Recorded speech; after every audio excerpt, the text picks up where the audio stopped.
Sa dilim ng kalsadang tinatahak ko pauwi mula sa trabaho, isang malamig na hangin ang bumalot sa aking balat. Halos 3:00 na ng madaling araw at ako lamang ang naglalakad sa kalsadang yun. Wala ni isang tao ang aking makita.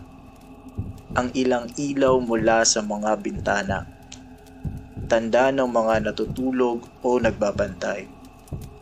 Napansin ko ang isang bagong tayong ukay-ukay na nakatayo sa gilid ng kalsada na parang hindi ko pa nakita noong mga nakaraang araw. Ang pinto nito ay kaakit-akit. Parang may kakaibang hila sa aking katawan. Isang pirasong puwersa na hindi ko kayang labanan, kaya't napagpasyahan kong pumasok. Pagpasok ko sa loob, tanging ang tunog ng mga alingaw-ngaw ng aking mga hakbang ang naririnig ko. Ibang pakiramdam ko sa loob. Hindi ko matukoy kung anong uri ng presensya ito. Pero ramdam ko na may ibang bagay na naroroon. Isang hindi normal na pakiramdam. Tanging ang tindera na nakatambay sa isang maliit na mesa ang naroroon. Ang tindera ay matanda. May makapal na itim na buhok at mata na tila ba malalim ang mga iniisip. "Magandang gabi po," bati ko sa kanya. Ngunit hindi siya sumagot. Bagkus ay nakatingin lang sa akin ng mabigat. Hindi ko alam kung anong rason, pero parang may nangungusap sa akin mula sa mga mata niyang yun, na parang may lihim siya na ayaw iparating. Tinitigan ko ang mga damit sa paligid, nakahiga ng maluwag, at sinumulan kong maghanap ng damit na maaaring magustuhan ko. Hindi ko alam kung bakit ako napadpad sa isang damit na parang tadhana na naghihintay sa akin. Isang lumang damit, mukhang may itsura pa sa unang tingin, pero may kakaibang saya na naramdaman ko. Nang hawakan ko ito, parang may nagudyok sa akin na bilhin ito. Binigyan ko ang tindera ng pera, ngunit ang hindi ko inaasahan ay nang magbabayad na ako, bigla siyang nawala. Oo, nawala siya. Walang ibang tao sa paligid ko. Wala akong marinig na kahit anong tunog, kundi ang pagtibok ng aking puso. Tumango ako sa aking sarili. Nagtataka kung nagkamali lang ba ako ng pagkakita. Ngunit ang bawat hakbang ko palayo sa tindahan ay nagbigay sa akin ng isang kakaibang kaba. Hinawakan ko ang damit na binili ko at daan-daan kong tinungo ang aking bahay. Pagdating ko sa bahay, inalis ko ang mga sapatos at pagod na katawan. Ngunit isang bagay ang tumatakbo sa aking isipan. Ang damit. Hindi ko alam kung bakit ko ito isinusuong, pero parang may kumokontrol sa akin. Tinungo ko ang salamin sa aking kwarto at doon ko siya sinukat. Kasabay ng pagsusuot ko ng damit, tila nag-iba ang aking itsura. Nakita ko sa salamin na ang aking muka ay hindi na ang aking muka. Parang hindi ako ang aking sarili.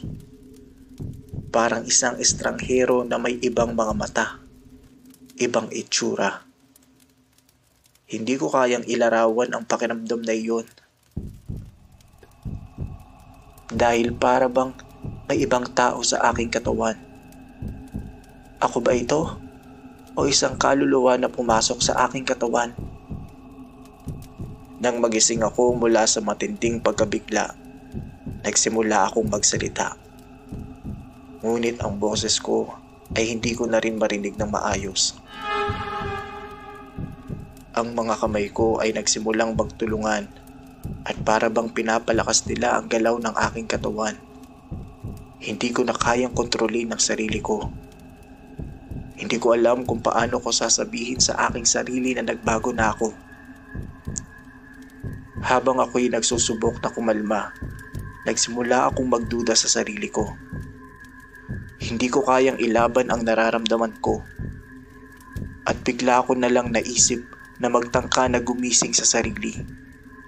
Ngunit ang katawan ko ay patuloy na kinokontrol ng presensya ng ibang kaluluwa.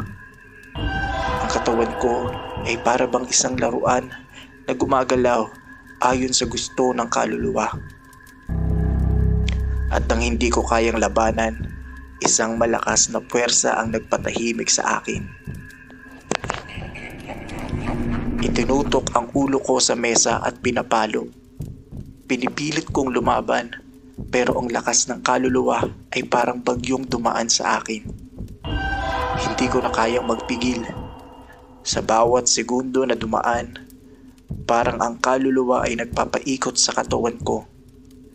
Pinaglalaruan ako, at habang ako'y humihingi ng tulong, wala akong marinig kundi ang tawa ng kaluluwa.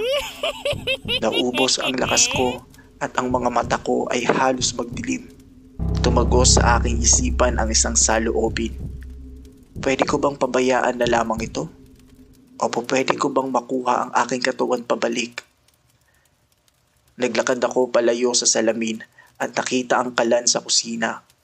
Mabilis akong naglakad papunta doon at kinuha ang isang panggatong. Isang apoy ang nagsimula mula sa kalan.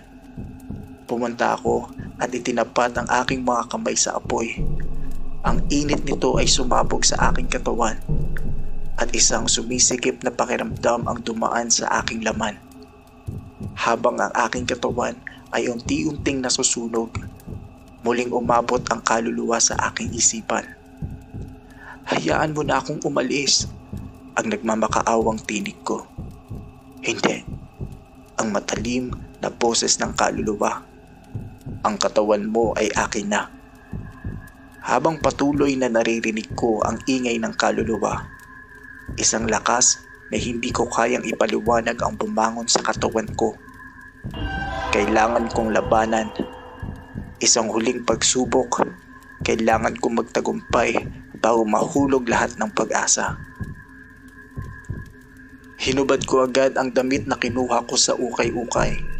Pinunit ito sa kabila ng sakit na nararamdaman ko. Hindi ko na kayang ipagpatuloy ang mga laro ng kaluluwa. Bago ko pa natapos ang lahat ng ito, binigyan ko ng isang utos ang aking sarili. Sunugin mo. Agad ko itong sinunog sa harap ng kalan.